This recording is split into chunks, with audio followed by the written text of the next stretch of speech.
The September wind in the Montana Territory had a bite to it, a promise of the winter to come. It scraped across the gold-colored plains and worried the leaves of the cottonwoods. Samuel Granger felt the chill deep in his bones, but it was a familiar cold, one that had lived inside him for 2 years now. He rode his horse, a steady bay named Apollo, toward Cedar Creek Station, the letter from his sister Margaret, a crinkled lump of judgment in his coat pocket. He knew its words by heart. "I have found you a good woman, Samuel. Her name is Eliza Marlowe. She is from Boston, a seamstress, respectable and alone. She will arrive on the afternoon train, Thursday the 9th. He had read the lines until the ink seemed to bleed with his sister's stubborn, well-meaning foolishness. A mail-order bride. It felt like a betrayal, a violation of the quiet, fenced-in grief he had built around himself. He had sworn an oath on 2 fresh graves under the big cottonwood on the hill. He would never marry again. He would not replace Catherine. He would not risk another loss like little Sarah. Margaret lived a full day's ride away, close enough to visit twice a year and fill his house with the scent of baked bread and unsolicited advice. She saw his silence and called it loneliness. She saw his hard work and called it a cry for help. She could not understand that his life was not empty, but full. It was full of memory, full of a hollow ache that had become as much a part of him as his own heartbeat. His purpose now was simple: survive, keep the ranch going, live out his days without causing any more harm, to himself or anyone else. The town of Cedar Creek was little more than a dusty main street with a general store, a saloon, and the squat wooden train station. The station smelled of coal smoke and distance. Samuel tied Apollo to the hitching post and stood on the platform, his jaw set. His plan was straightforward. He would meet this Eliza Marlowe. He would be polite but firm. He would explain the misunderstanding, a family matter, his sister's overreach. He would give the woman enough money to buy a return ticket to Boston and a little extra for her trouble. Then he would ride home, back to the silence he had earned. The train was a black smudge on the horizon that grew into a smoke-belching monster, its whistle a mournful shriek that echoed off the distant blue mountains. It slowed with a great groaning of metal and hissing of steam, and Samuel's gut tightened. A handful of dusty cowboys and a family with 2 wide-eyed children got off. Then, she appeared in the doorway of the passenger car. She was not what he had expected. He had pictured someone stern and desperate, or perhaps plain and sturdy. This woman was thin, her brown wool dress neatly patched at the elbow, but clean. A small, slightly crooked hat was pinned to her dark hair, which was pulled back in a simple knot. She clutched a worn carpetbag in one hand. She paused at the top of the steps, her gaze sweeping over the empty platform, the dusty street, the immense, empty sky. And in that moment, as she stood silhouetted against the dark interior of the train, a single tear escaped and traced a clean, glistening path through the fine layer of dust on her cheek. It was like a drop of rain falling on a parched and broken land. He swore he had never wanted a mail-order bride. He swore he would send her away. But something in the sight of that one tear held him rooted to the spot. It was not a tear of self-pity. It was the tear of a person who had reached the absolute end of her rope and found the rope was too short. She descended the steps carefully, favoring her side. He saw the slight wince of pain on her face. He stepped forward, removing his hat. "Miss Marlowe," he said, his voice rougher than he intended. She looked up at him, her eyes a startling shade of green, like moss in a spring creek. They were tired eyes, but they held a flicker of defiance. "Mr. Granger," she replied, her voice soft but clear. She did not offer her hand. He cleared his throat, feeling the speech he had rehearsed turning to ash in his mouth. "Ma'am, there has been a mistake. My sister, she acted without my knowledge. I am sorry for your long journey, but I am not looking for a wife." He saw the flicker of hope in her eyes die, replaced by a weary resignation. She nodded once, her chin held high. I see. Her gaze did not waver from his. It was disconcerting. She was not crying anymore.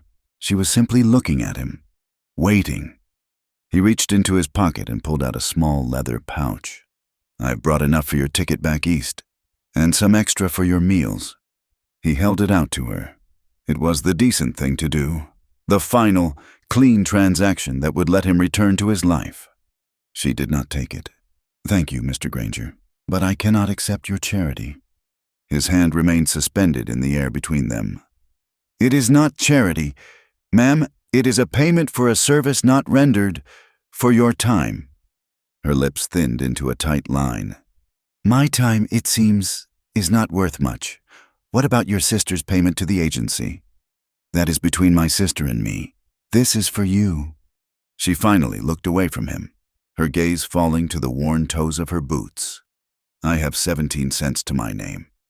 Mr. Granger, your money would be a great help, but my pride is all I have left. I will not sell it for a train ticket. Samuel stood there, utterly baffled. He had expected tears, or anger, or pleading. He had not expected this quiet, unyielding dignity. It made him feel like a bully. The train gave a final lurch and began to pull away from the station, its bell clanging a slow farewell.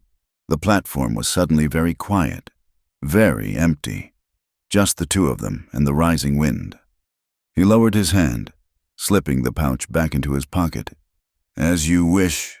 He turned, intending to walk away, to mount his horse and leave her there with her pride and her 17 cents. But he could not. He saw again the wince of pain as she stepped off the train. Are you injured, Miss Marlowe? He asked, his back still mostly to her. It is nothing. A trunk fell against me on the train, just a bruised rib. He turned back around. A bruised rib could turn into a broken one, and a broken one could puncture a lung out here, miles from a proper doctor. And you look... He stopped himself before he said hungry. You look tired, he finished lamely. I am tired. Mr. Granger, it was a very long trip. He looked around the desolate station. The station master had already gone back inside his office. The town was settling in for the evening. The next train heading east, he knew, was not for 3 days. He could not leave her here. His conscience, a thing he thought had died with his wife and daughter, would not allow it. He could picture Margaret's face, imagine her scolding. You left her on the platform with 17 cents. He let out a long, slow breath, his resolve crumbling like a riverbank in a flood. Damn it. Damn Margaret and damn his own soft heart. The eastbound train is not until Monday, he said, the words tasting like defeat. You cannot stay here. Eliza Marlowe said nothing. She simply stood there, a small, solitary figure against the vast Montana landscape, her silence a more powerful argument than any words could be. Samuel ran a hand over his face. He felt trapped by his sister, by this woman's pride, by his own decency. My ranch is a half-day's ride from here. You can stay there until the train comes. It is just temporary. A flicker of something, maybe relief, crossed her face, but it was gone as quickly as it came. I would not want to be an imposition. It is less of an imposition than leaving you here, he said gruffly. He walked over to her larger trunk that had been unloaded onto the platform. He grunted as he lifted it, the weight of it a solid, undeniable reality. This was happening. He was bringing her home. He loaded it onto the back of the small buckboard wagon he'd hitched behind Apollo, just in case. It seemed his sister knew him better than he knew himself. He had come to say no, but he had brought the wagon anyway. He helped her up onto the wagon seat, his hand briefly touching her arm. She was lighter than she looked, almost frail. He untied Apollo and climbed up beside her, the wooden seat feeling crowded. He clucked to the horse, and the wagon lurched forward, away from the station and toward the open country. They rode in silence for a long time. The sun began to dip below the mountains, painting the sky in shades of orange and purple. The air grew colder. Samuel was intensely aware of her presence beside him. of the faint scent of lavender and dust that clung to her clothes. He kept his eyes on the trail ahead, on the familiar landmarks that led to his ranch, the place where his memories lived. He was bringing a stranger into that sanctuary, and he did not know what to do with that feeling. When they finally arrived, darkness had fallen. The ranch house was a dark shape against the starry sky. Only the 2 graves on the hill glowed faintly white under the moonlight. He hoped she did not see them. He helped her down, then lit a lantern in the barn while he unhitched Apollo. When he entered the house through the kitchen, she was standing in the middle of the room, looking lost. The kitchen was the heart of the house. It was large and clean, but it was a man's room now, functional, devoid of the small touches Catherine had brought to it. A pot of beans he'd left to simmer on the back of the stove filled the air with a savory scent. "Sit down," he said, gesturing to the simple wooden table. "I will get you some food." He ladled a generous portion of beans into a bowl and cut a thick slice of cornbread for her.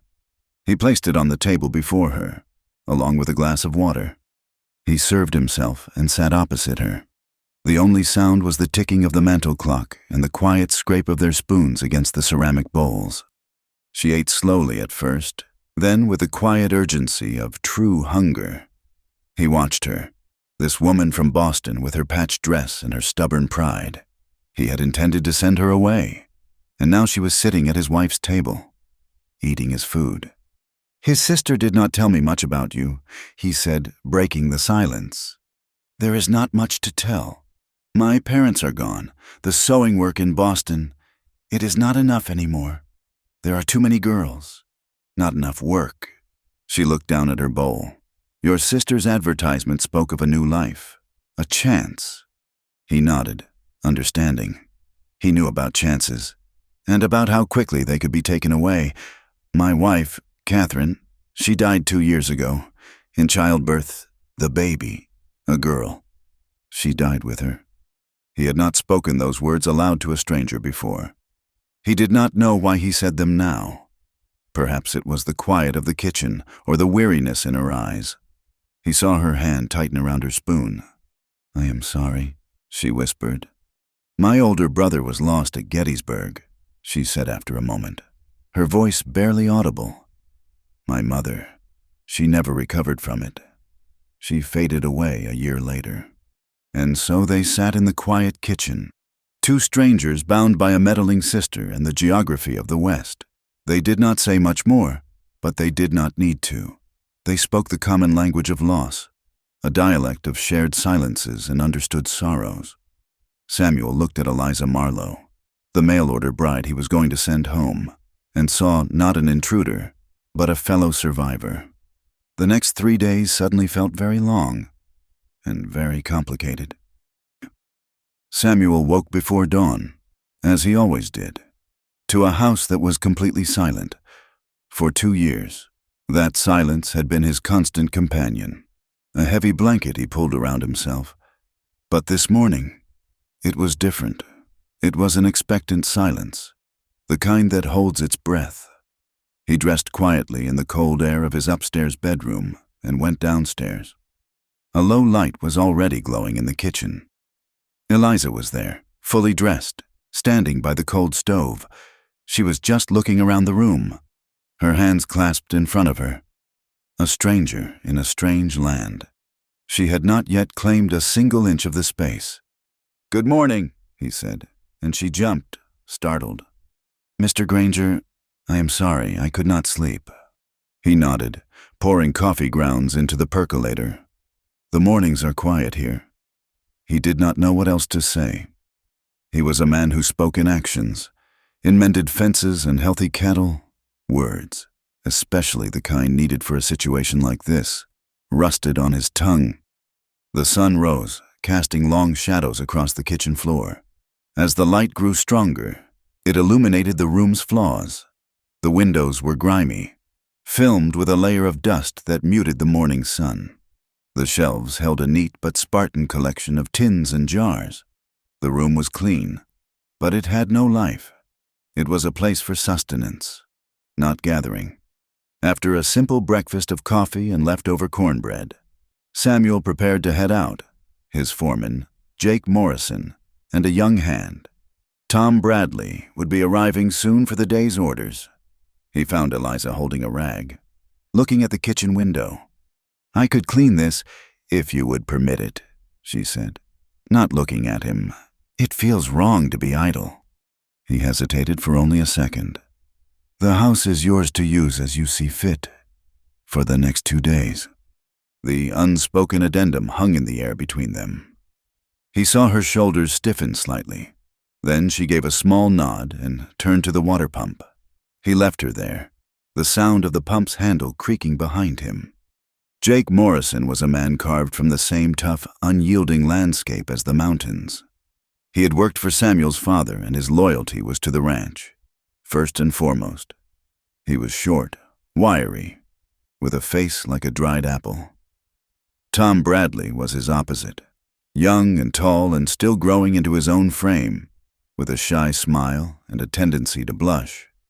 They found Samuel by the corral, checking a saddle strap. Jake's eyes flicked toward the house, where a new light seemed to be shining from the kitchen window. "Got company," he grunted. "A passenger from the train," Samuel said, his voice flat. "Stranded. She is leaving on Monday." Jake just nodded, his expression unreadable, but Samuel knew the foreman was filing the information away. Tom, however, looked openly curious. "Is that who washed the window?" he asked. Samuel just grunted in reply, swinging the saddle onto Apollo's back. "Let us ride. We will check the fence line along the south pasture." The day was long and hard under the vast sky. They worked in a comfortable silence, the rhythm of their labor a language they all understood, but Samuel's thoughts kept drifting back to the house, to the woman inside. He felt a deep unease, a sense that he had disturbed something that should have been left alone, like turning over a rock and exposing the pale, vulnerable things living underneath.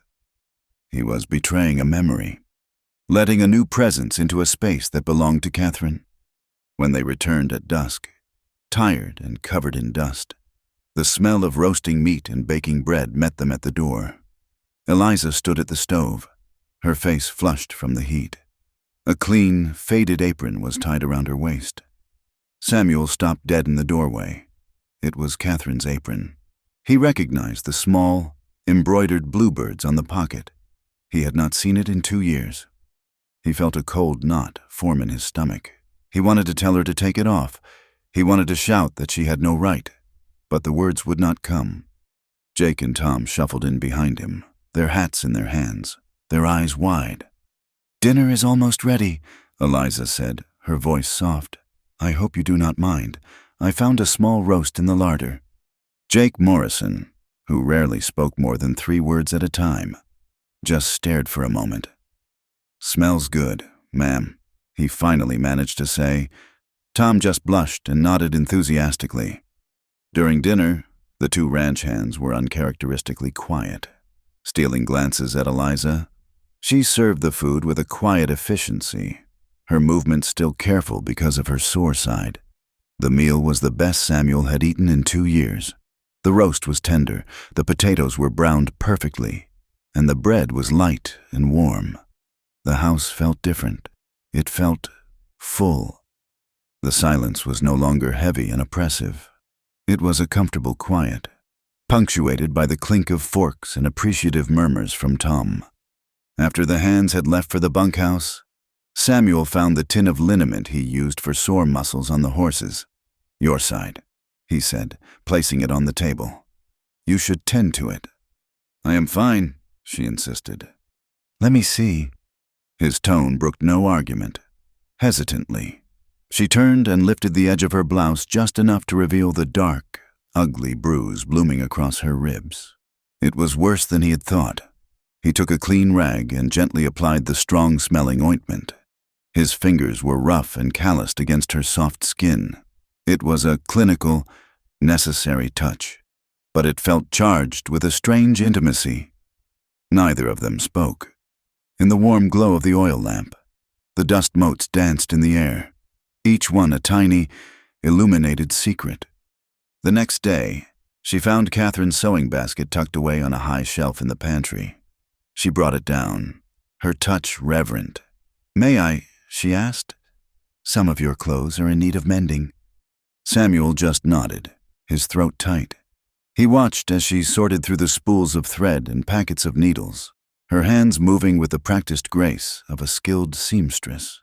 He told her about Catherine then, about how she loved to sew, how she had made the curtains that hung in their bedroom, how she could make something beautiful out of almost nothing. Eliza listened, her head bowed over her work. She spoke of her brother, the one lost in the war. She told him how he had been a great reader, how he would read poetry to her and their mother in the evenings in their small Boston apartment. They were trading ghosts, offering up pieces of their past as a kind of peace offering. Later that afternoon, he found himself saying, "Come with me, there is something I want to show you."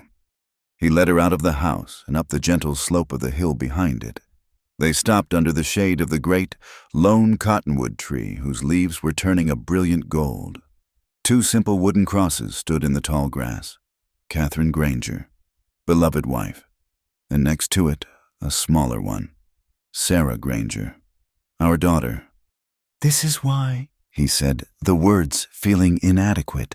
"This is why I cannot—" He had brought her here to make her understand the depth of his refusal, the finality of it. He wanted her to see that the space in his life was not empty, but occupied by ghosts he would not, could not, banish. Eliza did not offer platitudes or expressions of pity. She simply stood there, her hands clasped before her, her gaze on the two graves. The wind rustled the leaves of the cottonwood, a sound like a gentle sigh. "It is a beautiful spot," she said finally. "They must have loved the view." Her simple acceptance was more comforting than any words of sympathy could have been. She was not trying to fix his grief or replace his loss.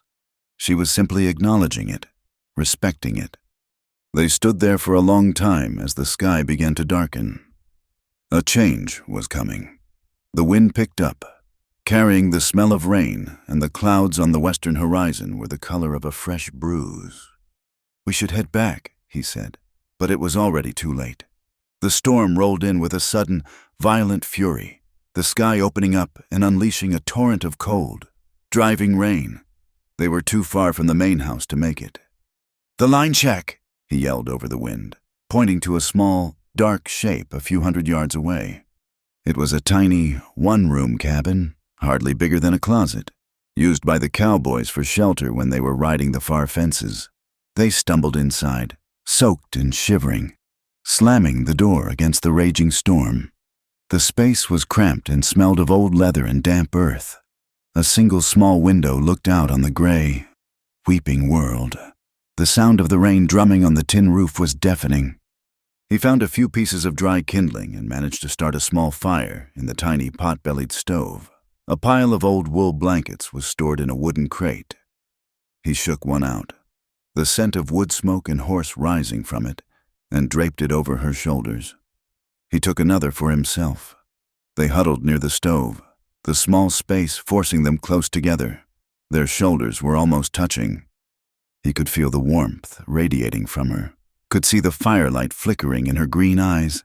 The storm outside created a world of its own, isolating them, cocooning them in the small, dark shack. The silence between them was no longer awkward or sad. It was something else entirely, something fragile and new. He looked at her, and she looked back at him.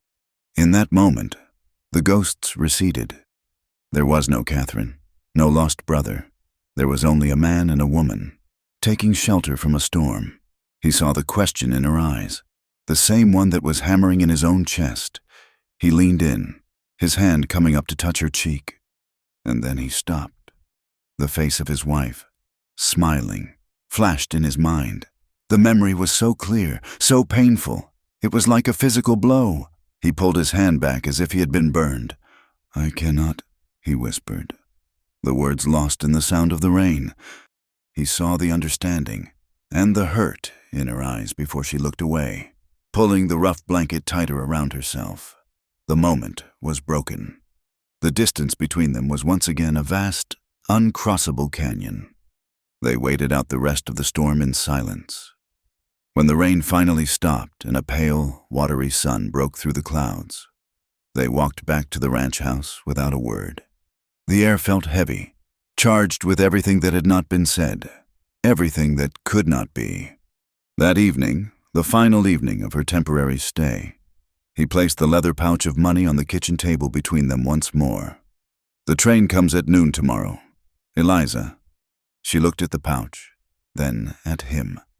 Her face was pale in the lamplight, but her expression was resolute. "I told you, Mr. Granger, I will not take your money." "But how will you live?" he asked, his frustration mounting. "You have nothing." "I have my self-respect. It is not for sale. I will find a way." She stood up and went to the small room off the kitchen where she had been sleeping, closing the door softly behind her.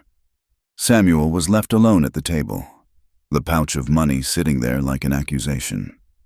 He had brought her here to send her away, but now the thought of her leaving, of her walking away with nothing but her 17 cents and her fierce, unbreakable pride, filled him with a profound and terrifying sense of loss. The house would be silent again, but he knew, with a certainty that chilled him to the bone, that it would no longer be a comforting silence. It would be an empty one. The sun had not yet cleared the mountains when Samuel came down the stairs. The house was cold. He saw her in the kitchen, standing by the window she had cleaned, her worn carpetbag on the floor beside her. She had not lit the lamp. In the gray pre-dawn light she looked small, a visitor about to depart. The money pouch still sat on the middle of the table, a silent, stubborn argument between them. He opened his mouth to say something, anything, to break the tension, but at that exact moment, the sound of hoofbeats, fast and frantic, shattered the morning peace. Young Tom Bradley pulled his lathered horse to a skidding stop in the yard, his face pale with alarm. He swung from the saddle before the horse had even stopped moving. "Mr. Granger," he yelled, his voice cracking with urgency. "It is the south fence. It is cut. 12 head, maybe more, are gone." Samuel felt a hot surge of anger that burned away the morning's awkwardness. He turned to look at Eliza. Her departure, the train, all of it evaporated in the face of this immediate, tangible threat. This was the reality of his world. "Stay inside," he said, his voice a low command. He grabbed his rifle from the pegs by the door and was gone, striding toward the barn where Jake Morrison was already leading out their horses. Eliza watched from the kitchen window as the 3 men rode out, their figures shrinking against the vast, empty landscape until they were just dark specks on the horizon. The money sat on the table. The train would be in Cedar Creek in a few hours, but she did not move. She felt a strange new feeling taking root inside her, a fierce, protective anger on behalf of this quiet, wounded man and the home he had carved out of the wilderness. She had no stake here, no claim, but the injustice of it felt personal. The south pasture bordered the sprawling lands of Bill Hartley. Hartley was a man who had come to Montana with money and bought up everything he could, believing that the size of a man's land was the measure of his soul. He had a deep and abiding contempt for smaller ranchers like Samuel, men who worked their own land and knew their cattle by name. To Hartley, they were merely squatters on his inevitable path to owning the entire valley. Samuel, Jake, and Tom found the tracks easily.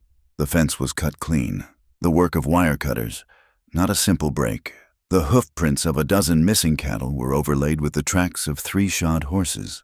They followed the trail for less than a mile before they saw them. Hartley and 2 of his hired men were pushing the stolen cattle, their brands a messy blotch on the landscape, toward Hartley's herd in the distance. Hartley saw them coming and reined in his big black stallion, a sneer already on his fleshy face. "Morning, Granger. Lost something," he called out, his voice thick with false cordiality.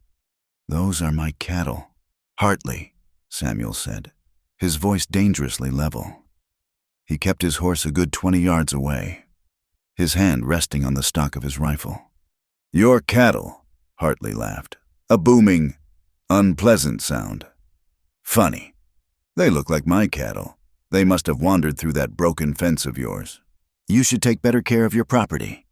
I do, and I take care of what is mine. Send them back. Hartley's smile vanished. I do not think so.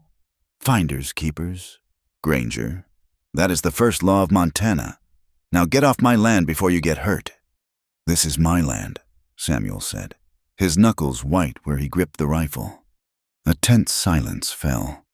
The wind whipped dust into little cyclones around the horse's hooves. One of Hartley's men, a nervous young man with shifty eyes, licked his lips and his hand drifted toward the pistol on his hip. Jake Morrison spat a stream of tobacco juice onto the ground. The brand is clear. Hartley. We all see it. Hartley's face turned a deep, angry red. He was not used to being challenged. He made a sharp, almost imperceptible gesture with his head. The nervous man's hand jerked, and his pistol came up. Samuel was already moving, swinging his rifle around, but he was not quite fast enough. A shot rang out, flat and ugly in the clean morning air. A searing pain tore through Samuel's left forearm. He gritted his teeth, his own shot going wide, kicking up dirt near Hartley's horse. Jake and Tom raised their rifles, but they were outnumbered. Hartley was laughing again. Just a warning. Granger, next time I might not be so neighborly. Go home. Tend to your scratch. Samuel stared at Hartley, his hatred a cold, hard thing in his chest. He knew he could not win this fight. Not today. He wheeled Apollo around, the pain in his arm a dull, throbbing fire. Come on, he growled to Jake and Tom. They rode away, the sound of Hartley's laughter following them across the plain. When they got back to the ranch, Eliza was waiting on the porch, a clean white cloth in her hands. She saw the blood dripping from Samuel's sleeve and her face went pale, but her voice was steady. Get him inside. Put him in that chair. Tom, fetch a bucket of clean water from the well. Jake, find the whiskey. She took charge with a quiet authority that surprised them all. She cut away the bloody fabric of his shirt with a pair of sewing scissors, her movements quick and precise. The bullet had torn a nasty furrow through the muscle of his forearm, but it had passed clean through. He had been lucky. He sat rigidly in the chair, his jaw clenched, as she cleaned the wound. Her touch was gentle but firm, her brow furrowed in concentration. He could smell the lavender scent of her again, mixed now with the metallic tang of his own blood. He watched her hands, her long, nimble fingers so accustomed to the fine work of a needle and thread, now working to stitch him back together. She poured a liberal amount of whiskey into the wound, and he hissed in a sharp breath but did not cry out. She then bandaged the arm tightly with the clean cloth, her knots small and perfect. When she was finished, she looked up and met his eyes. Her own were dark with a worry she could not completely hide. You were fortunate, she said softly. He just nodded, the pain and the anger and a confusing rush of gratitude making it hard to speak. He looked at the neatly tied bandage. Thank you. The afternoon was heavy with unspoken tension. The noon train had come and gone from Cedar Creek, a fact no one mentioned. Eliza moved about the kitchen, preparing a meal, her silence a comforting presence. Samuel sat in the chair, his arm throbbing, his mind racing. He knew Hartley would not let it rest. He was right. Late in the afternoon, 2 riders appeared on the trail to the ranch.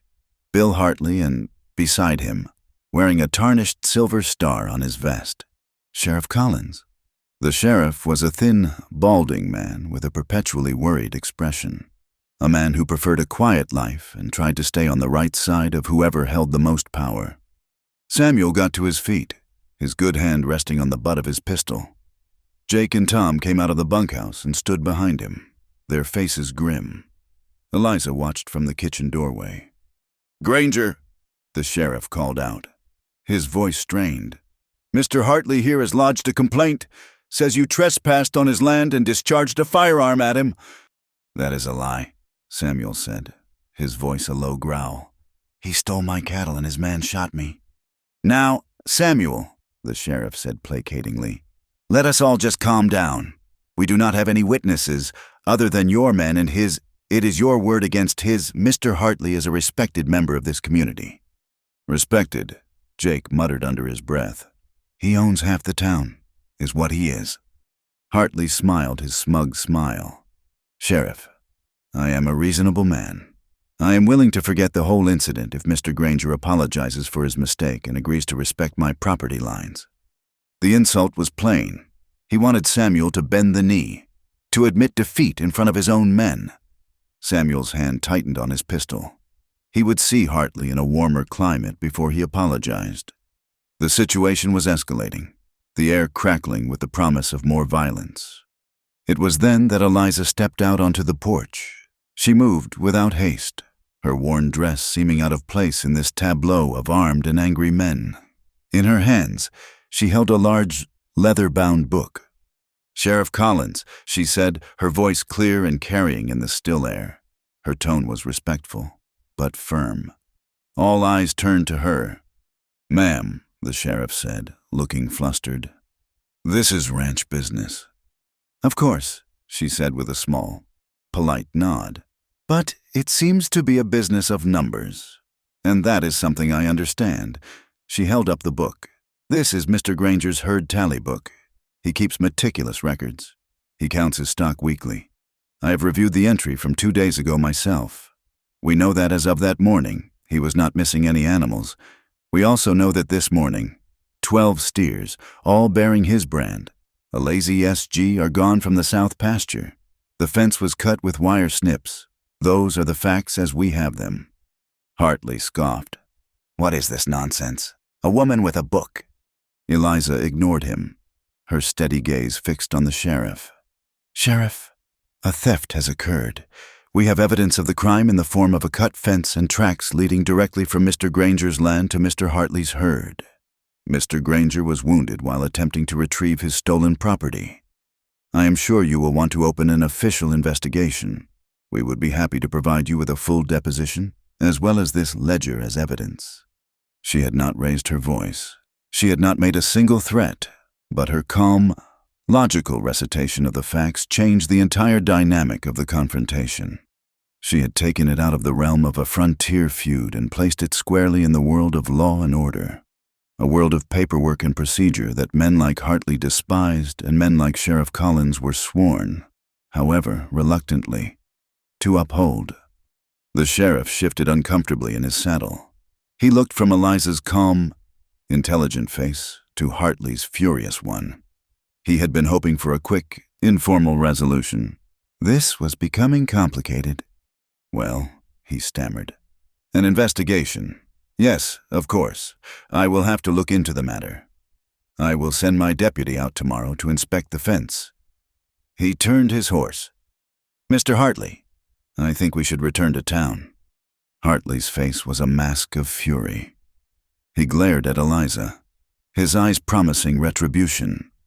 "This is not over. Granger," he snarled. Then he wheeled his horse around and galloped away, the sheriff trailing in his dust like a dry leaf in a storm. Silence descended on the yard. Samuel, Jake, and Tom stood there, staring at Eliza. She had faced down Bill Hartley and the law with nothing but a book and a quiet, steady voice. Samuel slowly lowered his hand from his pistol. He looked at the woman standing on his porch, the woman he had tried to send away, and felt a wave of something he had not felt in a very long time. It was not gratitude, not exactly. It was awe. She turned to him, a faint flush on her cheeks, and the cool composure she had shown the sheriff was gone, replaced by a flicker of uncertainty. "I hope I did not overstep," she said. "No," Samuel said, his voice rough with emotion. "You did not overstep." He looked at the tally book she still held in her hands. He had always thought of it as a simple record of his assets. He saw now that it was something more. It was a testament, a form of truth in a land where the law was often for sale. And in the right hands, it was a weapon more powerful than any gun. Bill Hartley's defeat in the yard had not been an end, but a beginning. His aggression, once loud and public, went underground, becoming a series of quiet, venomous attacks. It was a war of 1,000 cuts, a fence snipped in the dead of night, allowing a handful of cattle to wander. A small, deliberately set grass fire near the northern pasture that Samuel and Jake spent a frantic hour beating out with wet sacks before it could take hold. The creek that ran through the Granger property, providing vital water for the herd, was mysteriously dammed upstream on Hartley's land, the flow slowing to a muddy trickle until Samuel rode up and dismantled the crude blockage of rocks and logs himself. Each incident was small enough to be deniable, impossible to prove in front of a half-hearted sheriff, but the pattern was undeniable. Hartley was trying to bleed him out, to make his life so difficult that he would be forced to sell. The work doubled. Samuel, Jake, and Tom were constantly riding the fence lines, their eyes scanning for threats, their nerves stretched thin. The seasons turned. The brilliant gold of the cottonwood leaves faded and fell, leaving the branches bare against a sky the color of slate. The first snow came, not a blizzard, but a soft, persistent dusting that clung to the ground and outlined the world in white. With the cold came a new threat. One night, a mournful howl drifted down from the high ridges, answered by another, and then another. A wolf pack, driven down from the mountains by the deepening snow, was hunting in the valley. The next morning, they found the tracks, large and purposeful, circling the pasture where the pregnant heifers were kept. That night, Samuel took his rifle from its pegs and a heavy shotgun from the locked cabinet. He laid the shotgun on the kitchen table. "You need to learn how to use this," he said to Eliza. She looked at the weapon, her expression serious. "I have never held a gun before." "There is a first time for everything."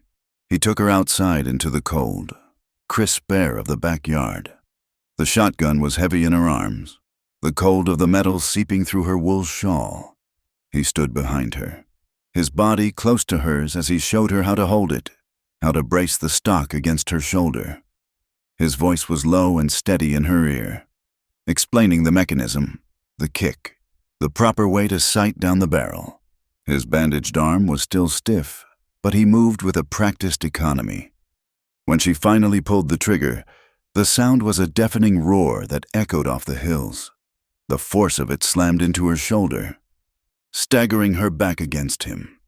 He steadied her, his hands on her arms. "You are all right," he said. "It is a shock. The first time, try again." She did, and again. By the time they were done, a dark bruise was already forming on her shoulder, but a grim look of determination had settled on her face. From then on, the shotgun leaned in the corner by the kitchen window, its twin barrels a silent promise next to his rifle. It was a strange kind of domesticity, born of necessity and threat.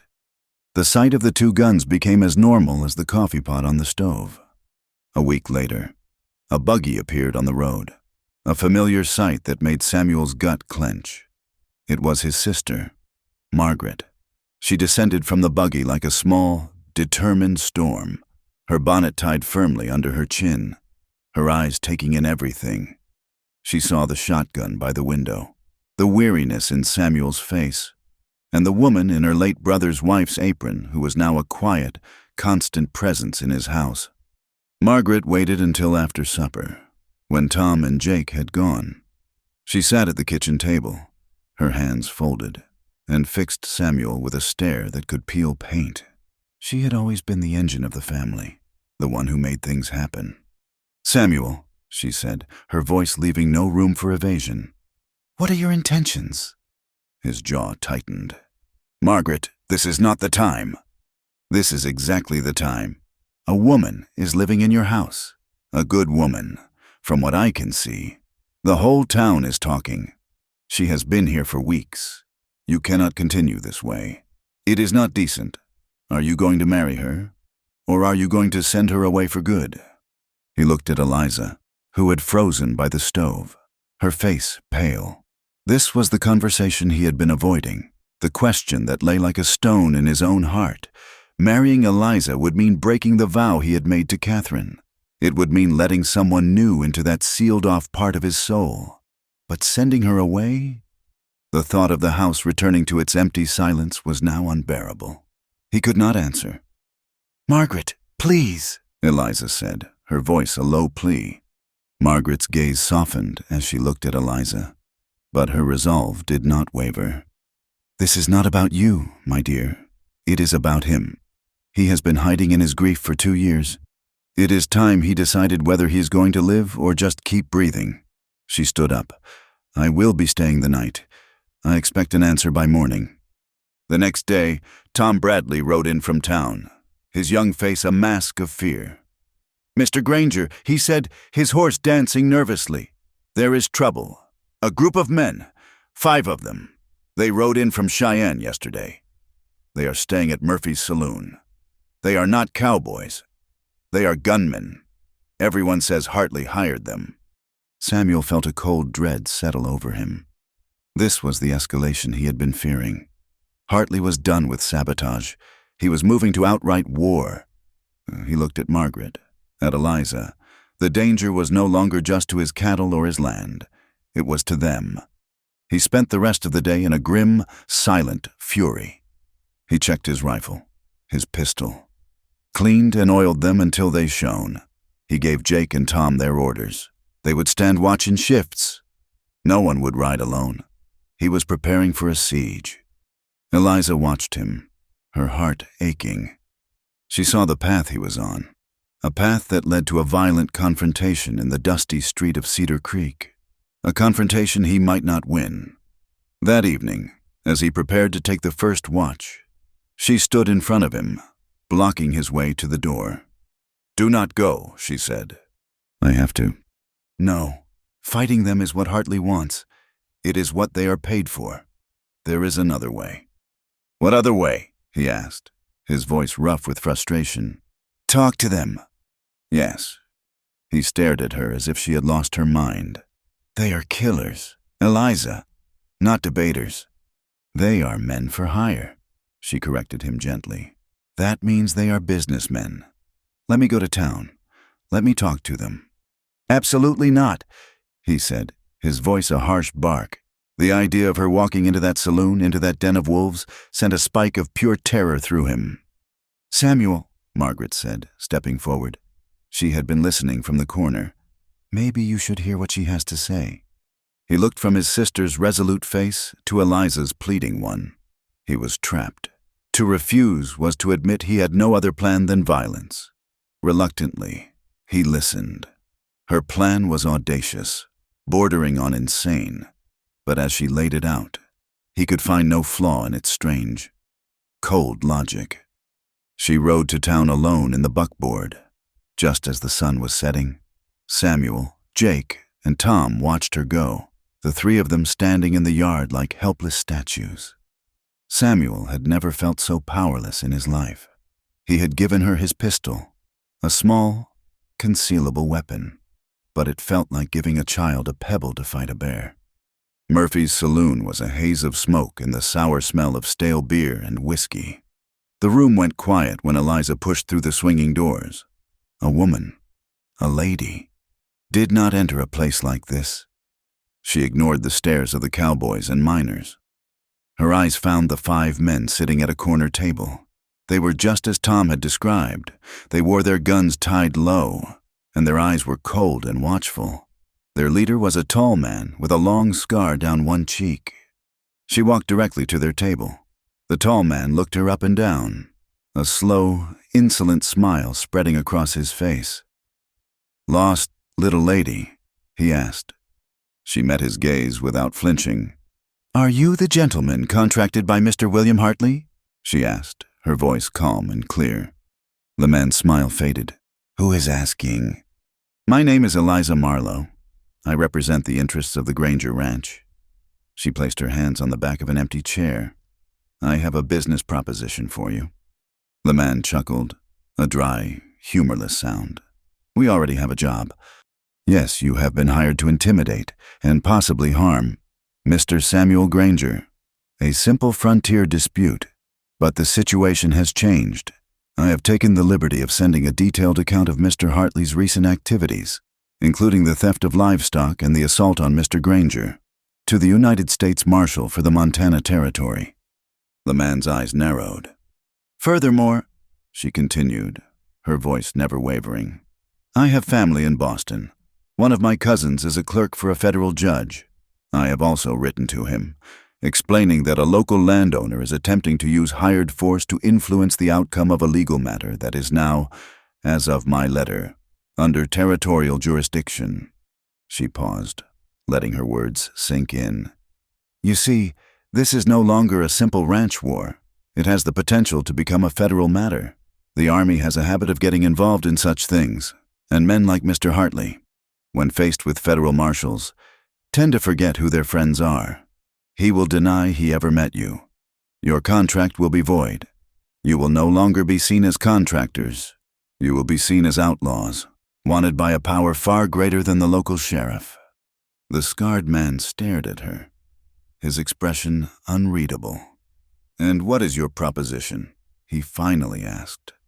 My proposition is this. Mr. Hartley paid you a retainer. I assume, keep it. Consider it payment for your time. Your contract with him is for a job that has become unacceptably risky. The prudent business decision would be to declare it null and void due to a material change in circumstances. Ride out of Cedar Creek tonight, and you're just businessmen who chose not to take a bad contract. Stay, and your names will be in a federal report by the end of the week. The choice is yours. She turned and walked out of the saloon, her back straight, her head held high. She did not run, she did not look back. She climbed into the buckboard and drove out of town, her heart hammering against her ribs so hard she thought they might break. It was full dark when she got back to the ranch. A lamp burned in the window. Samuel was on the porch, a dark silhouette against the light. He came down the steps as she pulled the wagon to a stop, his face a mess of relief and terror. He helped her down, his hands gripping her arms tightly. Are you hurt? He asked, his voice hoarse. I am fine. What happened? I believe they will be leaving. He stared at her, at the courage and the fierce intelligence shining in her eyes.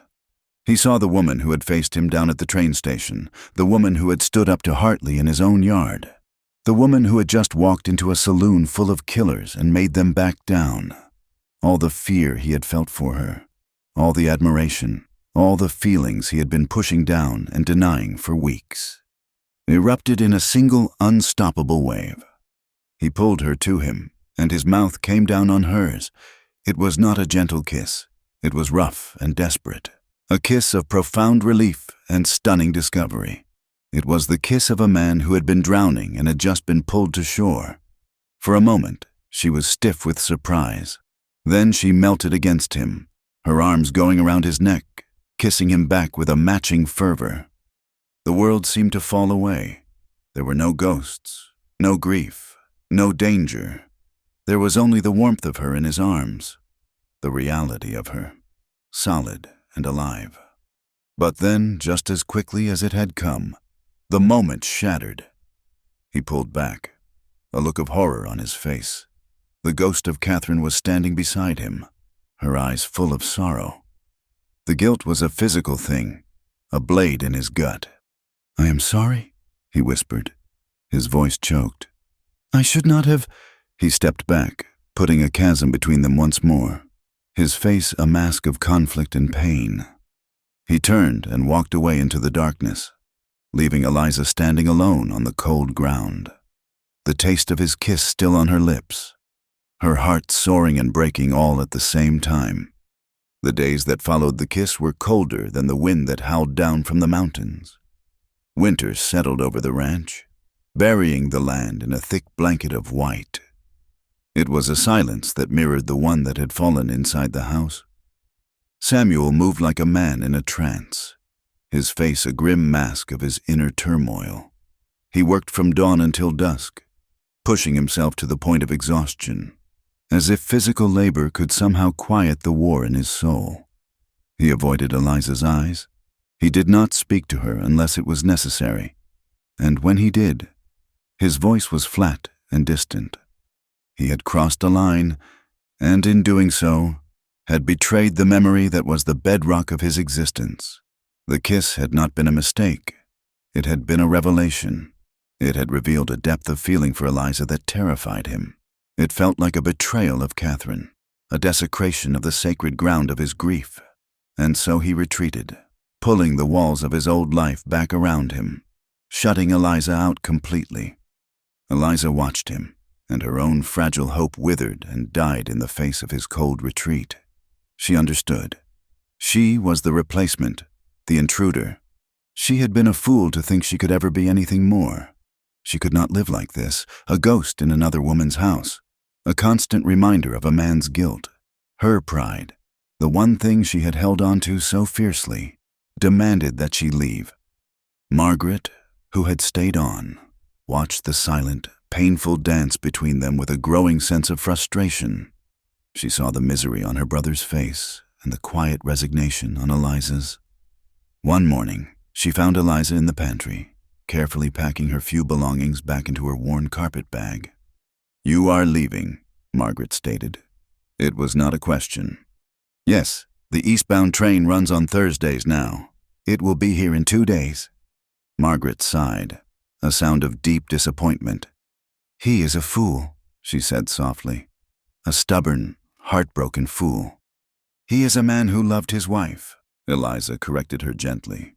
"I have no place here." 2 days later, the sky was a heavy, uniform gray, and a light snow was falling. Samuel came into the kitchen to find Eliza dressed in her traveling clothes, her crooked hat pinned to her hair, her bag by the door. "I will take you to the station," he said, his voice devoid of emotion. It was the coldest ride of his life. The silence in the buckboard was absolute, broken only by the crunch of the wheels on the snow and the jingle of the harness.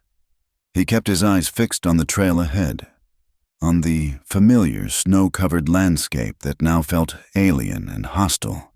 He was doing the right thing, the only thing. He was restoring order. He was sending the complication away.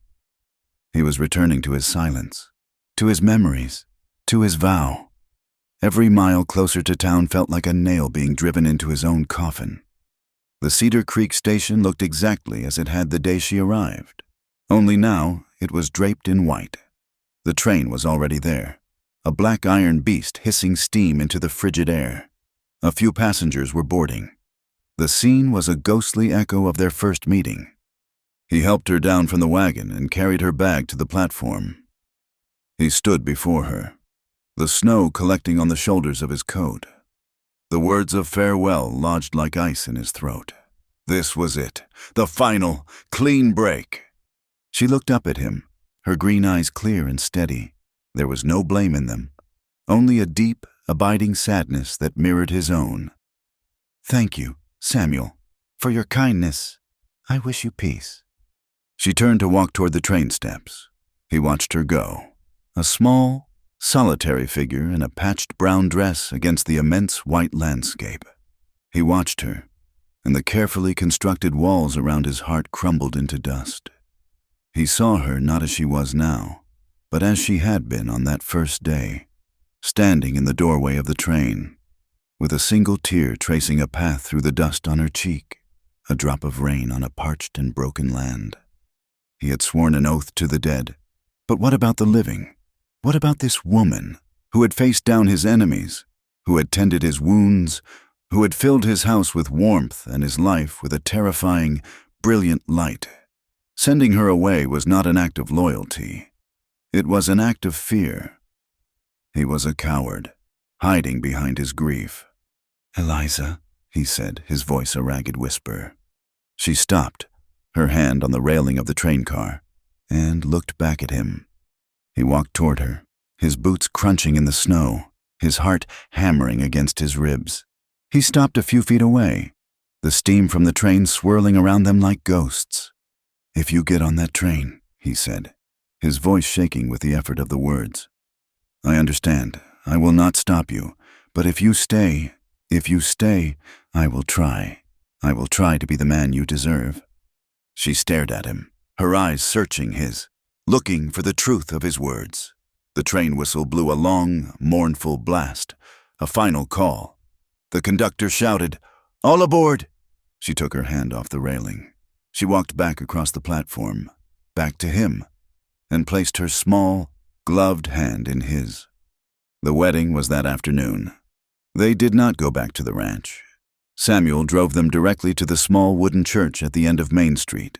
Margaret, who he sent Tom to fetch, was there, her face a mixture of relief and tearful joy.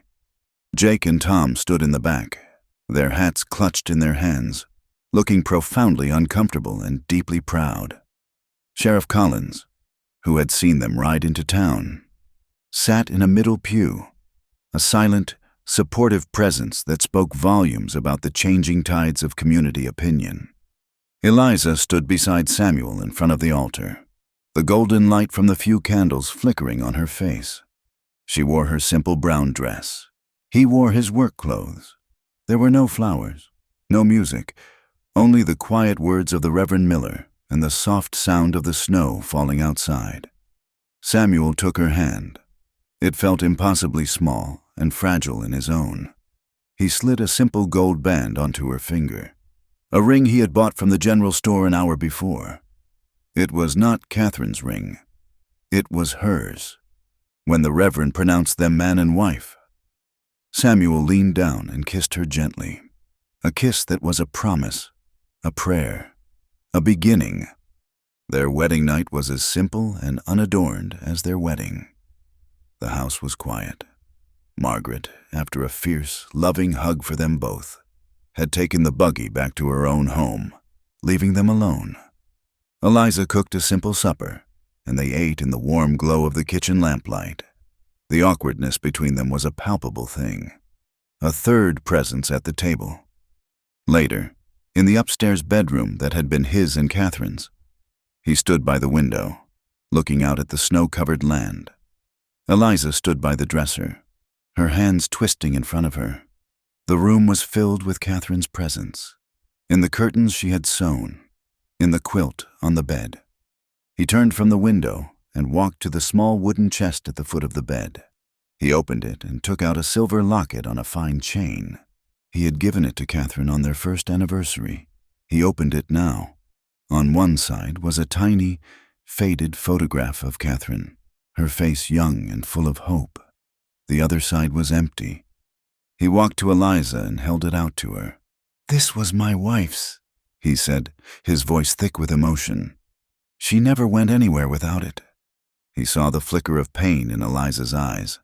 She thought he was showing her what she could never be, what she had to live up to. He closed his fingers around her hand, pressing the locket into her palm. "The past is a part of me. Eliza, I cannot erase it. I would not, even if I could. Catherine will always have a place in my heart." He looked her straight in the eye. "But my heart is bigger than I thought it was. There is a place for you, too. Not to replace her, but to stand beside her." He took a deep breath. "I want you to put your picture in there, when we can get one made, so that you are both with me." Tears welled in Eliza's eyes and spilled down her cheeks. In that single, extraordinary gesture, he had given her everything. He had honored his past without condemning their future. He had not asked her to live in a shadow, but to share the light. She threw her arms around his neck and held him tight, and for the first time in 2 years, Samuel Granger felt the sharp, painful, beautiful thaw of his own frozen heart. Winter was long and hard.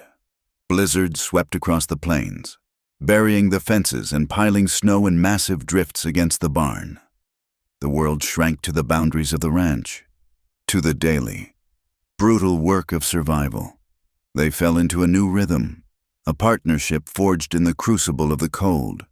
They rose before dawn, the air so cold it hurt to breathe, and worked side by side to feed the half-frozen cattle, their breath pluming in the frigid air. At night, they sat by the fire, mending clothes and cleaning guns, the sound of the wind a constant howl outside the sturdy log walls. They took turns standing watch for the wolves, whose tracks they often found in the fresh snow of the morning, standing together in the darkness, listening for the predators in the hills. They learned to depend on each other in a way that went deeper than words, in the shared struggle against the relentless, unforgiving landscape. They became a family. The wedding ring on Eliza's finger was a small, warm fire in a long and cold season, a promise of the spring to come. The great thaw came not as a sudden flood, but as a slow, persistent weeping. The snow receded from the plains, revealing the pale, flattened grass of the previous year. The creek, which had been a solid ribbon of ice, began to murmur and then to roar, its voice a celebration of its own release. It was a time of new beginnings, of life stirring in the muddy, cold earth, and inside the ranch house, another more profound spring was dawning. Eliza was pregnant, she told him one morning in the quiet of the kitchen, her hands resting on her still flat stomach, her eyes shining with a mixture of joy and apprehension. For a moment, a wave of pure, unadulterated happiness washed over Samuel. He saw a future he had long ago boarded up and locked away. He saw a child's laughter echoing in the quiet rooms of the house. He saw a family. Then, just as quickly, the old fear returned, a cold and suffocating fog. He saw Catherine, her face pale with effort, her life slipping away in the upstairs bedroom. He heard the terrible, final silence that had followed the birth of their daughter. The joy curdled into a familiar, gut-wrenching terror. He looked at Eliza, at the vibrant life in her, and all he could see was the fragility of it, the terrible risk. He did not say the wrong thing. He did not say anything at all. He simply nodded, his face a stone mask, and walked out of the house. He spent the rest of the day on the farthest edge of his property, mending a stretch of fence that did not need mending, his hammer blows ringing out a frantic, desperate rhythm against the silence of the plains. His fear became a new kind of ghost in the house. He was not cold or distant as he had been after the kiss. He was smothering. He watched every move she made, his face etched with worry. He forbade her from lifting anything heavier than a book. He hovered over her as she cooked, afraid she might slip on the floor. He loved her. She knew that, but he was loving her through a thick veil of his own terror. And it was a suffocating, heartbreaking thing to witness. As Eliza's body began to change, a new pressure arrived. This one from the east. A man in a city suit and a derby hat came to Cedar Creek. He was a buyer for a large beef packing company in Chicago, and he brought with him the cold, impersonal logic of big money. He met with the local ranchers one by one in the lobby of the town's only hotel, offering a price for their cattle that was insultingly low. It was a take-it-or-leave-it proposition, with the railroad making it easier to ship cattle from farther west. The buyers knew the small, independent ranchers of Cedar Creek had little leverage. They could sell at a loss, or they could watch their herds eat them into bankruptcy.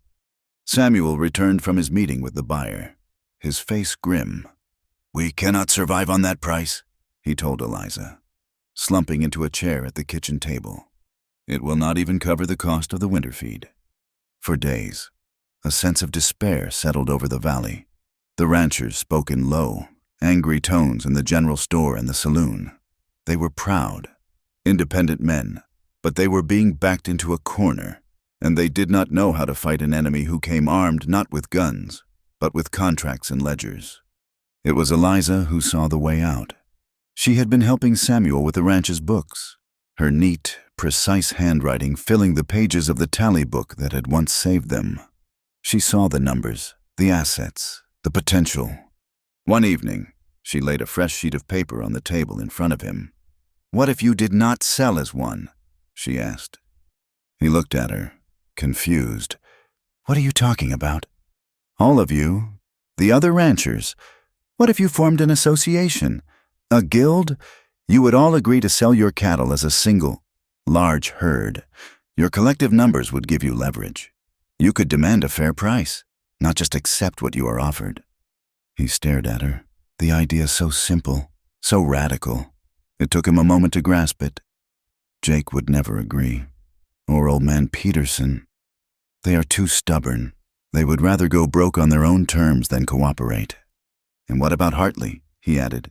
the name a sour taste in his mouth. Without him, we are still small fry. He has more cattle than all the rest of us combined. I know, she said quietly. You must ask him to join. Samuel laughed, a short, bitter sound. Ask Bill Hartley. He would rather see every one of us starve. Perhaps not, Eliza said. I believe he may be more reasonable than you think. What she did not tell him was that she had seen Bill Hartley's son, Tommy, in town a week before. The boy had looked haunted, his face thin and pale. He had approached her outside the general store, his hat twisting in his hands. He confessed that it had been his bullet that had struck Samuel's arm, that he had been trying to impress his father and had panicked. His father, to protect him, had lied. The guilt had been eating at the boy ever since. Eliza had seen in that confession not a weapon for blackmail, but an opening. A man who would lie to protect his son was a man who could, perhaps, be reached through that same son. The meeting took place in Murphy's saloon. The place had been swept clean, and the tables were arranged in a large circle. Nearly 20 ranchers were there, their faces grim, the air thick with the smell of cheap whiskey and distrust. Eliza sat beside Samuel, the only woman in the room. Her presence was a quiet statement, an undeniable fact. She belonged here. She was the one who spoke. She did not talk about fairness or community. She talked about numbers. She laid out the costs of feed, the price of shipping, the profit margins of the Chicago buyers. She used the tally book, showing them their individual weakness and their collective strength, a single strand of rope. She said, her voice clear and steady, can be snapped with your bare hands, but braid 20 strands together, and you can pull a house off its foundation. The men listened, their expressions slowly changing from skepticism to cautious interest. But the old resentments ran deep. I will not throw my lot in with a man who has cut my fences, one rancher grumbled, looking at another across the room. Then the saloon doors swung open, and Bill Hartley walked in. A hush fell over the room. He walked to the center of the circle, his son Tommy a half step behind him. He looked around the room, his gaze lingering for a moment on Samuel, and then on Eliza. He cleared his throat. I came here to say that I was wrong, he said, his voice a low rumble. I was wrong to steal your cattle, Granger. I was wrong to try and drive you out. My boy made a mistake, and I made a worse one by covering it up. He looked at Sheriff Collins, who was leaning against the bar. My son fired that shot. I am prepared to accept the consequences. The room was utterly silent. No one had expected a confession. They had expected a fight. Sheriff Collins pushed himself off the bar. He took out a small notebook and a pencil. He walked to Hartley's table. He began to write, his voice calm and official as he took down the statement. In that moment, something shifted in the valley. A private feud became a public record. A personal grudge was settled not with a gun, but with a pen. Justice, for once, felt like it belonged to the community. Hartley turned back to the room. This association, this idea of Granger's wife's, it is a good one. We are fools if we do not do this. I am in. One by one, the other ranchers agreed. The Cedar Creek Cattlemen's Association was born, not in a government office, but in the smoky back room of a saloon, built on a foundation of shared desperation and a strange, unexpected act of contrition. The work of the association consumed them. There were meetings, arguments, and endless negotiations. Eliza's clear head for numbers and Samuel's practical knowledge of cattle made them the natural leaders. Tom Bradley, his admiration for Eliza boundless, asked her to teach him to read and write so he could understand the contracts himself. In the evenings, while Samuel worked on ranch business, Eliza would sit with a young cowboy at the kitchen table, guiding his big, clumsy hand as he formed the letters. His brow furrowed in concentration. As the association grew stronger, so did the new life inside Eliza. Samuel's fear never completely went away, but it was buried now under the weight of his new responsibilities. He was fighting for his future, for the future of his community, and for the future of the child he and Eliza were bringing into the world. He was too busy living to be consumed by his fear of dying. The calving season that spring was the most successful in years. The ranchers worked together, helping each other with difficult births, sharing resources, their old rivalries forgotten in the face of a common goal. It was a season of new life, a testament to their newfound unity. And then, one night in late May, as a gentle rain fell on the greening plains, Eliza's time came. The birth was long and difficult. Samuel paced the kitchen floor like a caged animal, the old terror roaring back to life with a vengeance. Margaret was there, her presence a calm and steady rock in the storm. Finally, after hours that stretched into an eternity, he heard it, the thin, wavering cry of a newborn baby. He stumbled into the bedroom. Eliza was exhausted, her face pale, but she was smiling, a look of profound, radiant joy on her face. In her arms, wrapped in a clean white blanket, was a small, red-faced, beautiful baby boy. Samuel knelt by the bed, his hand trembling as he reached out to touch the baby's tiny, clenched fist. All the fear, all the grief, all the guilt that he had carried for so long washed away in a flood of pure, overwhelming love. This was not a replacement. This was a continuation. This was a second spring. They named him William, after Eliza's lost brother, but his middle name was Thomas, after Samuel's own father. It was a name that looked both backward and forward, a name that braided the past and the present into a single, strong cord. The Cattlemen's Association secured a contract with the Chicago buyers at a fair price, saving the small ranches from ruin. And in the house on the hill, under the watchful gaze of the cottonwood tree, a new family had taken root, strong and resilient, ready to face whatever came next. The first great cattle drive of the Cedar Creek Cattlemen's Association was a sight the valley had never seen before. It was a river of beef, a flowing, bawling mass of over 3,000 head, a combination of a dozen ranches' entire year's work.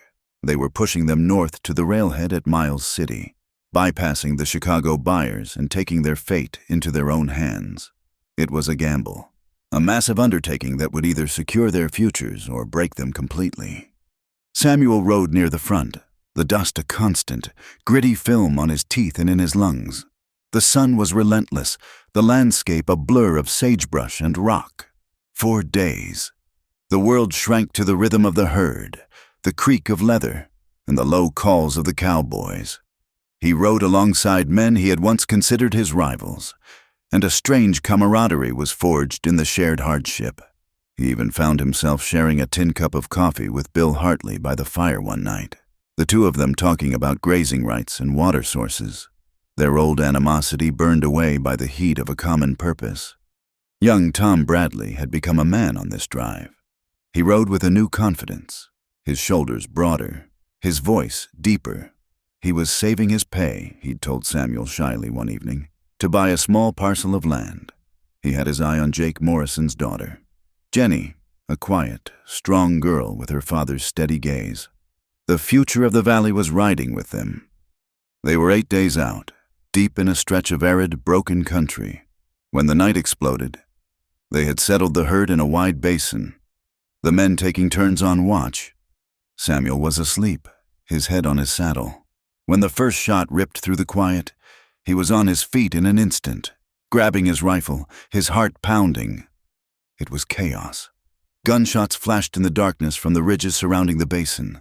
The cattle, terrified, were beginning to move, a low rumble that was quickly growing into the thunder of a full-blown stampede.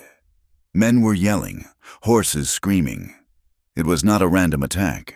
It was a professional operation, designed to cause maximum panic and confusion. Samuel saw Tom Bradley go down. His horse shot out from under him. The young man was trapped, his leg pinned beneath the dying animal, as the leading edge of the stampede bore down on him. Samuel ran, his boots slipping on the loose rock, firing his rifle toward the flashes on the ridge. He reached Tom and heaved at the horse, the muscles in his back screaming in protest. A bullet whizzed past his ear, so close he felt its heat. He finally managed to pull Tom free just as the first wave of terrified cattle surged past them, their horns like a forest of sharpened spears. He dragged the younger man behind a rocky outcropping, the ground shaking with the force of thousands of hooves. The fight was short and brutal. The rustlers were not looking for a battle, only a diversion. They drove off a few hundred head in the confusion and vanished back into the night. When it was over, the men of Cedar Creek were left with the dead and the wounded. They had lost 3 men, good men from neighboring ranches. Tom had a bullet in his shoulder, a painful but clean wound, and they had lost over 200 cattle. The victory they had sought in Miles City suddenly felt hollow, bought at too high a price. They pushed on, their mood grim and somber. In Miles City, their gamble paid off. The size of their combined herd allowed them to negotiate from a position of strength, and they secured a price that was nearly double what the Chicago buyer had offered. They were, on paper, successful. But the ride home was quiet, haunted by the ghosts of the men they had left behind. Samuel topped the final rise and saw his ranch spread out below him, a small, perfect picture of home. The cottonwood tree stood on its hill, its new leaves a vibrant green. Smoke curled from the kitchen chimney, and in the small patch of turned earth beside the house, a vegetable garden she had insisted on planting. Eliza was standing, holding their son. He dismounted, his body aching with a weariness that went bone deep. She came to meet him, her face a beautiful map of relief and love. She did not say anything. She just put their son into his arms. William was heavier, his face rounder. He looked at Samuel with wide, curious eyes, holding his son, smelling the clean scent of the earth from Eliza's garden. Samuel felt the dust and blood of the trail wash away. He was home. That night, on the porch, as the stars began to appear in the vast, dark sky, he told her about Old Man Peterson. The rancher had been one of the men lost in the raid, and his widow was talking about selling their land and moving back east to live with her sister. Their property bordered the Granger Ranch to the east. "We should buy it," Eliza said, her voice quiet but certain. "We cannot afford it. Not yet. We can. I have been going over the books. With the money from the drive and a loan from the bank in Miles City, we can manage it. It will be a struggle for a few years, but it will secure our future, William's future." He looked at her, at the fierce, practical intelligence in her eyes, and he knew she was right. They were not just surviving anymore. They were building. The news came a week later, brought by the circuit judge. The railroad had finalized its route. It was coming through the valley. Not 10 miles from Cedar Creek, the town would boom. Land prices would skyrocket. It was a wave of progress, of civilization, and it brought with it both immense opportunity and a new kind of danger. The danger arrived a month later in a smart, black carriage pulled by 2 perfectly matched gray horses. 2 men in dark city suits and polished boots stepped out. They were not cowboys or ranchers. They were lawyers or bankers, men who fought with contracts and capital, not fists and guns. They represented a large investment syndicate from back east, they explained, a syndicate that was buying up all the land along the new rail line. They sat in Samuel's parlor, a room that suddenly felt small and rustic in their presence. They made him an offer for his land, for the Peterson property he had just acquired, and for his share in the Cattlemen's Association. It was a generous offer, more money than he had ever imagined seeing. When he politely refused, their tone changed. The politeness remained, a thin, brittle veneer, but underneath it was the cold hardness of steel.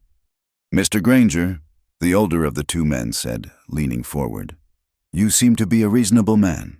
You have a lovely wife, a young son. This is a dangerous part of the country. Accidents happen, fires, unfortunate disputes.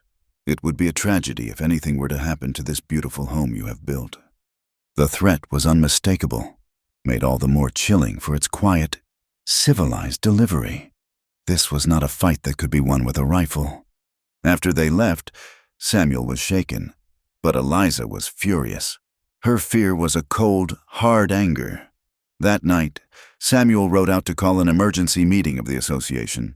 He left Eliza and William at home, with Jake and Tom standing guard in the bunkhouse. He had been gone for less than an hour when Eliza heard the sound of horses approaching, moving slowly, without haste. It was not Samuel returning. She looked out the window and saw 3 dark figures on horseback sitting on the low ridge overlooking the house, watching. They were not the men in suits.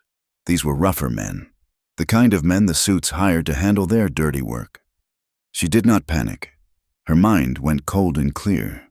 She took the sleeping William from his cradle, carried him down the steps to the root cellar, and laid him gently in an old wooden crate filled with soft blankets.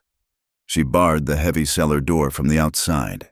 Then she went back to the kitchen, took the heavy shotgun from its corner, and loaded both barrels. She blew out the main lamp, leaving only a single small candle flickering in the parlor. She stood by the front window, concealed in the shadows, the cold, smooth stock of the shotgun resting against her cheek, and waited. The house was silent. The only sound was the frantic beating of her own heart. The men on the ridge did not move. It was a war of nerves, a siege of silence. Then she heard another sound. More horses, coming fast from the direction of town. It was Samuel, and he was not alone. Behind him rode nearly every member of the association. A dozen armed men, their faces grim in the moonlight. They fanned out, forming a protective line in front of the house. Bill Hartley was among them, his rifle held across the pommel of his saddle. The collective light from their lanterns pushed back the darkness. The 3 men on the ridge looked at the silent, determined army that had assembled before them. They looked at the dark house, where a lone woman stood guard with a shotgun. After a long moment, they turned their horses and melted back into the night.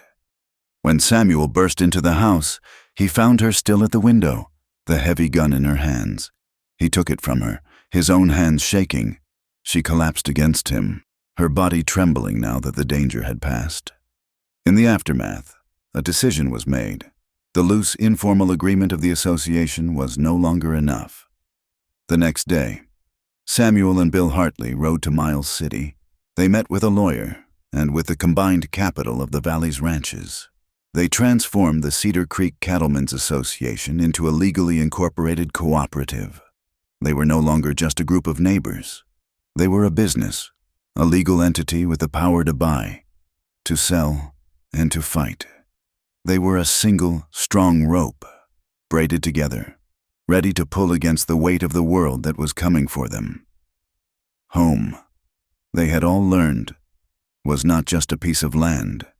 It was the place where you stood together. The years that followed were like a long, deep breath after a lifetime of holding it. The railroad came, a ribbon of steel that stitched the valley to the rest of the world. Cedar Creek, once a dusty outpost, exploded. New buildings of brick and freshly sawn lumber rose along Main Street. The train station, once a lonely wooden shack, was now a bustling hub of commerce and travel. Its platform crowded with people whose faces Samuel did not know. The Granger Ranch grew with it. The land they had bought from the Peterson widow flourished under their care. They added a new wing to the house, and then another. Eliza's small vegetable patch expanded into a sprawling garden, and she kept bees that produced a golden, fragrant honey. The cooperative, built on a foundation of desperation and trust, became the economic backbone of the valley, a model of success that other small communities sought to emulate. Samuel and Eliza, working by lamplight at the kitchen table, wrote a comprehensive guide to their methods, a handbook on everything from breeding and grazing to bookkeeping and contract law, which they distributed freely to any rancher who asked for it. Their family grew as well. After William came Catherine, a quiet, thoughtful girl with her mother's green eyes and a mind as sharp as a new needle. Then came James, a stubborn, fearless boy with his father's solid build. And finally, When they thought their family was complete, a surprise, another daughter, whom they named Margaret. The house was no longer a quiet sanctuary of grief. It was a loud, chaotic, and joyful home, filled with the sounds of running feet, arguments, and laughter. The cycle of life continued its inexorable turn. Tom Bradley married Jenny Morrison in the small wooden church, and their union seemed to cement the future of the valley's next generation. Bill Hartley passed away peacefully in his sleep one winter, and his son Tommy, now a respected man in his own right, sold a portion of his father's vast holdings to the cooperative, ensuring that the land would remain in the hands of the community. The deepest sorrow came when Margaret fell ill. She faded quickly, her indomitable spirit finally succumbing to the weakness of her body. The entire valley turned out for her funeral. They buried her not on the hill with Samuel's first family, but under a sturdy oak tree on a nearby rise, a place where she could stand sentinel over the sprawling, prosperous life she had, in her stubborn, loving way, forced into existence, standing by her grave, holding Eliza's hand. Samuel felt not just grief, but a profound and endless gratitude for his sister's meddling. There was one last test. A final group of negotiators from the East, representing an even larger and more powerful syndicate, came to Cedar Creek. They did not come with threats of violence or intimidation. They came with lawyers and court orders, attempting to use a labyrinth of new federal land laws to condemn and seize the valley's water rights. But they found they were not dealing with a collection of disparate ranchers. They were facing a legally incorporated cooperative with a substantial bank account and a lawyer of its own, a sharp young man from Miles City. The fight was long and costly, but the cooperative stood firm. Their unity, a shield the Eastern money could not pierce. They won. The victory was quiet, decided not in a dusty street but in a courtroom, a final testament to the power of a community that had learned to stand as one. One evening, years later, when the children were older, young Catherine sat on the floor by the hearth, watching her mother mend a shirt. Eliza wore the silver locket every day. It had a new, sturdier chain, but it was the same locket Samuel had given her on their wedding night. "Mother," Catherine asked, her voice soft, "why are there two places for pictures in your locket, but only one has a picture in it?" Eliza smiled and looked at Samuel, who was sitting in his favorite chair by the fire, reading a newspaper. She had never had a photograph taken of herself. There had never seemed to be a need. Her life was not in a picture, it was all around her. Samuel put down his paper. "That other place," he said, his voice a low, gentle rumble, "is for your mother. But the story of how she came to be here is better than any picture." The children gathered around him, their faces eager in the firelight. He told them everything. He told them about his own deep sadness, about the vow he had made on the hill. He told them about his sister Margaret's letter, and about riding to the station, determined to send a mail-order bride back where she came from. He looked at Eliza, his wife of so many years, the mother of his children, the bedrock of his life, and "I would have done it." He told his children, "I would have sent her away." But then she stepped off the train, and I saw a single tear fall down her face. He paused, the memory as clear as if it were yesterday. He saw now what he had not understood then. His vow, his oath to his first wife, had not been a promise born of love. It had been a wall built of fear. Fear of loving again. Fear of losing again. And Eliza's tear had been the first drop of rain in a long drought. A tiny crack in that wall that had, in time, let the whole world back in. Just then, a buggy pulled into the yard. A young woman, not much older than Tom and Jenny's eldest, stepped down. She was slight and dressed in city clothes that looked out of place in the rugged landscape. But there was a familiar determination in her eyes. She was Mary, the daughter of Eliza's cousin in Boston, the one who worked for the federal judge. She had come west to see the family she had only known through letters. A pilgrimage back to a home she had never seen. Eliza rushed out to embrace her, a homecoming that closed the final circle. That night, as the sun set over the Montana mountains, casting a golden glow over the green and prosperous land. The Granger family sat down to dinner.